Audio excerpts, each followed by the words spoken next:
Gender diversity, the gender and sexual diversity in India is so vast that these abbreviations like LGBT or even LGBTIQ or LGBTIAQ don't do justice. So we have the Kotis. I mean, you know, the word gay, lesbian, these are all Western terms. In India, they've largely been known as Kotis, and Kotis, it is again a continuum. So Kotis may include, would include people who are people who don't identify as transgender, but people who are attracted to the same gender, who could be versatile in their sexual acts, or who could be submissive, or I'm talking about the sexual acts. So it's a continuum. It's a spectrum. Koti is not one strict identity which has a strict rubric. You have Mangal Mukhis, and there's a lot of historical, socio-historical, socio-cultural past. So Mangal Mukhis and Shiv Shaktis and Hijras and Haveli Hijras and the non-Haveli Hijras.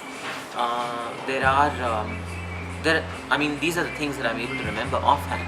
But if you read Professor Gayatri Reddy's book With Respect to Sex, which deep dives into the various gender identities and sexual identities of the Deccan, you will have a deeper insight. I'm only able to think of these terms offhand, but there are so many more.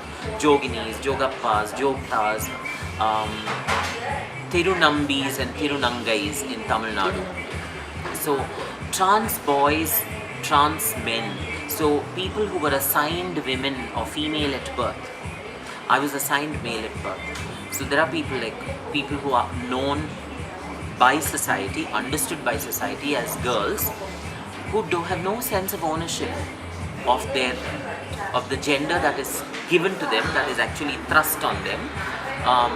Now for instance, these people identify as trans boys or trans men.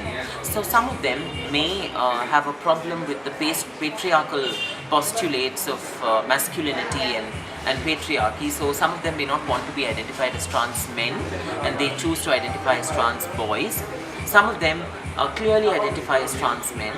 They they go on hormone replacement therapy, they take testosterone injections to grow a beard and a mustache. They may undergo breast removal surgery, uterus removal surgery, and get the bodies changed so that the bodies can be transformed into close to or almost like male bodies. So they are trans men. But again,